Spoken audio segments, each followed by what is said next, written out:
¿Qué tal? Bienvenidas y bienvenidos. Hoy es 29 de diciembre de 2025 y nos vamos a sumergir en el mercado de Bitcoin. Y lo haremos a través de un material que es realmente particular. Sí, tenemos una transcripción de un análisis técnico hecho en tiempo real, junto con un documento que detalla una metodología muy específica. Exacto. La misión de hoy es desentrañar esa narrativa predictiva. Se la conoce como la Ley Quero. Queremos entender su lógica, verla en acción y, pues, comprender qué nos dice sobre el estado actual del mercado. Exactamente. Lo que vamos a explorar es un intento de ver el mercado no como algo caótico, sino como un sistema, casi como un sistema físico, con una memoria y un ciclo que, según estas fuentes, se puede anticipar. Suena interesante. Sí, analizaremos sus indicadores, la filosofía educativa detrás de esto y, claro, el diagnóstico que hace del precio de Bitcoin ahora mismo. Interesante. Aunque de entrada, te soy sincero, suena casi demasiado ordenado para un mercado tan volátil como el de las criptomonedas. A ver, explícanos cómo funciona este supuesto mecanismo de relojería. El punto de partida es esta Ley Queiro. ¿Qué es exactamente? Bueno, la ley Queiro se presenta como un patrón técnico, un fundamento descubierto, según la fuente, por un estudiante en junio de 2023. Su motor son las rotaciones de promedios móviles, que son, básicamente, el precio promedio de un activo en un periodo determinado. Ok. Específicamente, utiliza una combinación de promedios rápidos y lentos, la EMA 3, EMA 9, EMA 20, EMA 50 y la EMA 200. Un momento, para quienes no vivimos pegados a los gráficos, ¿qué representa cada uno? Supongo que el de 3 días es el pulso inmediato del mercado, casi el ruido. Sí, el del día a día. Y el de 200 es la gran marea de fondo, la tendencia a largo plazo, ¿no? Precisamente esa es la idea. El de 3 y 9 capturan el momentum a corto plazo, 20 y 50 el mediano plazo, y el de 200 es la gran tendencia estructural. Lo que esta ley postula es que estos promedios no se cruzan al azar. Siguen una secuencia de rotación que es cíclica, cerrada y sobre todo jerárquica. O sea, como una coreografía predeterminada. ¿Cómo funciona ese baile? El ecosistema tiene un orden muy estricto. El ciclo siempre, y las fuentes insisten mucho en este siempre, comienza con la rotación del promedio más rápido, el de 3 contra el de 9. Ese es el inicio. Ese es el pistoletazo de salida. Una vez que eso ocurre, la progresión continúa en orden descendente. La siguiente secuencia es la del promedio de 9 rotando contra los más pesados, el 20, el 50 y el 200. Luego le toca al 20 rotar contra el 50 y el 200. Y me imagino que la rotación más lenta de todas es la que cierra el telón. Exactamente. El cierre del ciclo lo marca el cruce final, y más pesado, el de 50 contra 200. Una vez que esta rotación ocurre, el ecosistema completo se considera reiniciado. Y la siguiente rotación que el sistema espera, la única, es de nuevo la de 3 contra 9. Es un bucle. Un bucle que se repite constantemente. A ver si entendí bien. Lo que postula esta ley es que no importa si hay noticias de una guerra, una regulación o un tuit, ¿el mercado está obligado a seguir esta coreografía de promedios? Esa es la idea central, sí, y la más radical. Esa es la idea. Sugiere que los eventos externos pueden acelerar o retrasar los movimientos, pero no pueden romper la secuencia. El mercado, bajo esta óptica, tiene una estructura interna que siempre buscará completar su ciclo. Wow. Pero la secuencia es solo una parte. La otra es la dinámica del movimiento.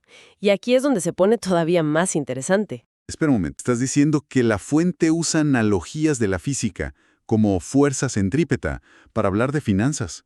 Eso suena o brillante o una forma muy rebuscada de describir la volatilidad. ¿Cómo conectan esos dos mundos? Lo conectan con una analogía muy potente que mencionan los documentos. Imaginemos que el mercado es un resorte atado a un poste. El poste es un punto de origen fijo y el resorte es el precio. Puede estirarse mucho, pero tiene una tendencia natural a volver a su punto de anclaje. Me gusta la imagen. ¿Cuál es el poste y cuál es el resorte en este modelo? Lo fascinante es que esa analogía describe la dinámica perfectamente. La rotación centrípeta es el poste. Es el nivel de precio exacto al céntimo donde dos promedios rotan. Y la premisa fundamental de esta ley, el pilar sobre el que se sostiene todo, es que el mercado tiene una memoria extraordinaria. Memoria. Entonces, en cristiano, Cada vez que dos promedios se cruzan en un precio específico, se crea una especie de imán en ese punto exacto, y el precio, vaya donde vaya, tiene que volver a tocarlo. Un imán, una deuda, un ancla. La metáfora que prefieras. La idea clave es que toda rotación centrípeta abre una especie de deuda técnica en el mercado. Una deuda técnica. El precio es libre de moverse, de estirarse. Ese estiramiento es la expansión centrífuga, el resorte alejándose. El sistema incluso calcula dos niveles para esta expansión. Una centrífuga común, que es el movimiento más probable, ¿Ok? y una centrífuga extraordinaria para rupturas más violentas. Pero la deuda siempre queda pendiente, y el precio tarde o temprano debe venir a saldarla. Esta idea del mercado teniendo memoria y una deuda que saldar es fascinante en teoría, pero la prueba de fuego es verla funcionar con dinero real. Y las fuentes nos dan un ejemplo casi minuto a minuto de cómo se aplicó esto en un fin de semana muy tenso, ¿verdad? Así es. La fuente principal es una crónica muy detallada de una operación que comenzó el 26 de diciembre. El analista identifica una rotación centrípeta negativa en el gráfico de una hora de Bitcoin. O sea, una señal de posible caída. Exacto. Un promedio rápido cruzó hacia abajo a uno más lento. El nivel exacto de ese cruce se convirtió en el poste, el punto de origen al que el precio, según la ley, debía volver. Y aquí es donde la teoría choca con la realidad, porque según la fuente, el mercado no colaboró de inmediato. Para nada. De hecho, nos pintan un cuadro de bastante tensión. Se describe a un grupo de 23 operadores viendo cómo el precio, en lugar de caer, empezaba a subir. Se alejaba del nivel. Se alejaba, sí. La mayoría dudaba seguramente pensando en cortar pérdidas. Pero el analista se mantiene firme. ¿Y qué es lo que veía él que el resto no? ¿Qué le daba esa confianza para aguantar? Veía lo que las fuentes llaman el coeficiente de tiempo. La rotación que había identificado involucraba promedios grandes, no los más rápidos. Esto implicaba que el retorno al origen no iba a ser inmediato. Ah, claro. El mercado se tomaría su tiempo. La predicción era que el precio volvería, pero no en 5 minutos. Y esto nos lleva a una de las decisiones más arriesgadas que describe el documento. A medida que el precio subía, en lugar de cerrar su posición a la baja, el analista realizó escalamientos. ¿Escalamientos? Es decir, fue añadiendo más capital a su apuesta bajista en niveles cada vez más altos, aumentando su riesgo. Un momento. Escalar en una posición perdedora. Promediar a la contra. Es una de las cosas que se enseña a no hacer nunca en el trading. Es la receta para el desastre. Totalmente. Esto implica una confianza casi ciega en que la ley se va a cumplir. Es una apuesta muy, muy arriesgada. Totalmente. Es apostar todo tu análisis contra el movimiento inmediato del mercado. Pero la confianza en el sistema era absoluta. El documento narra cómo el precio se movió de forma lenta y lateral durante más de 48 horas, todo el fin de semana. Un periodo de bajo volumen para Bitcoin. Correcto. La paciencia fue la clave. Y para manejar la ansiedad de la espera, utilizaron una herramienta muy específica. ¿Una herramienta para visualizar el tiempo? Exacto. En la plataforma GoCharting usaron una herramienta gráfica llamada Arco. La ajustaron usando la desviación de las bandas de Bollinger como guía, no para predecir el precio, sino para proyectar cuándo se completaría el ciclo de retorno. Fue un cálculo temporal. ¿Y le acertó? Fue tan preciso. La predicción fue, según la transcripción, asombrosamente precisa. Se estimó que el swing se cerraría y el precio volvería al nivel centrípeto original a las 5 de la mañana del día 29. No me digas. Y a esa hora exacta, el precio tocó el nivel, cerrando la operación y validando la predicción. Increíble la precisión en ese caso. Pero bueno, eso fue el pasado. Ahora, usando ese mismo lente, esa ley Quero, ¿qué nos dicen las fuentes sobre el panorama de Bitcoin hoy, 29 de diciembre? ¿Cuál es el diagnóstico? Si conectamos todo esto con el panorama general, el diagnóstico es decididamente negativo. Las fuentes no se andan con rodeos.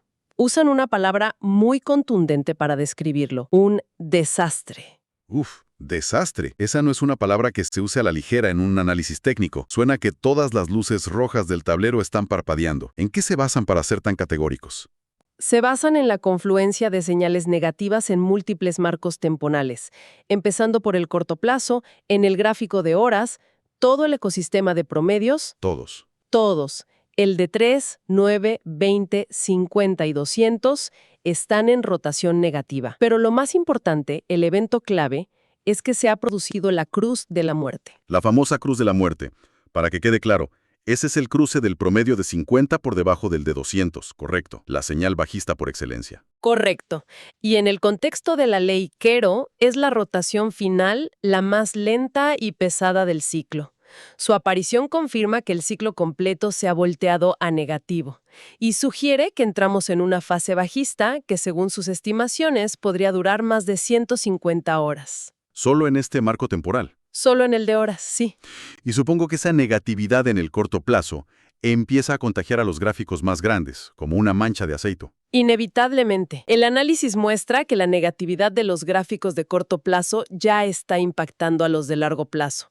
El gráfico diario, que da una perspectiva de semanas, ya muestra una rotación negativa completa de todo el ecosistema. O sea, el diario también está negativo. Completamente.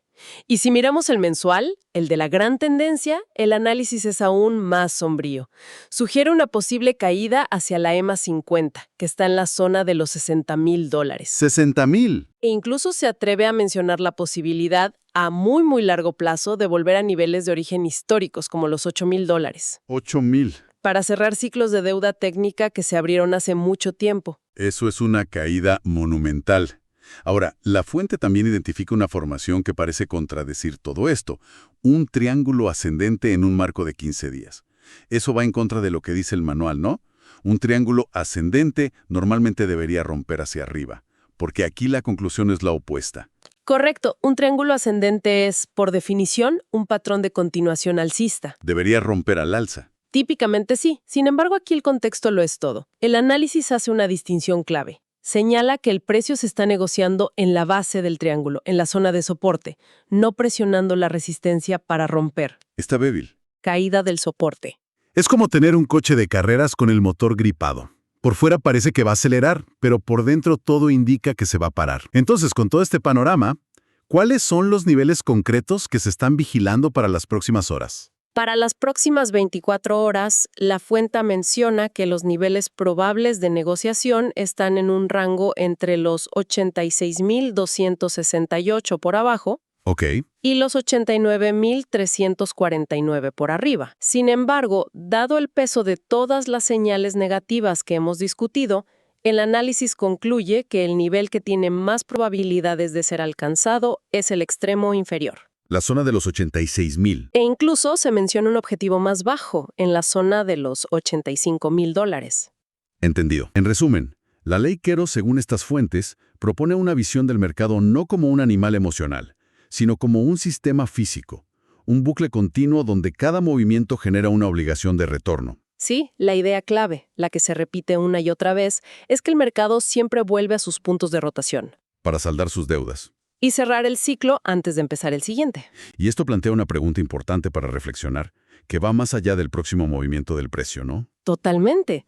Si los movimientos del mercado pueden ser descritos por un ciclo tan estructurado, tan mecánico como un reloj, ¿qué nos dice eso sobre la psicología colectiva que supuestamente lo impulsa? Claro. Quizás se trata menos de un torbellino de euforia y pánico impredecible y más de un sistema complejo que, a su manera, busca constantemente su propio equilibrio. Una idea muy potente, sin duda, y es precisamente con el objetivo de hacer accesibles estos estudios, estas reflexiones, a más personas. Incluso aquella sin formación financiera. Exacto. Es por eso que este proyecto busca el apoyo de su comunidad. Un me gusta, un compartir, suscribirse. Todo eso ayuda a que este conocimiento se extienda. Es la forma de apoyar un proyecto que, de manera gratuita, ya ha entregado más de 15,200 horas de estudio. Una locura. Y cada mes se agregan más de 250 gigabytes de material audiovisual y 100 horas de seminarios y reuniones. Muchísimo contenido. Muchísimo. Así que, de verdad, gracias por acompañarnos en este análisis.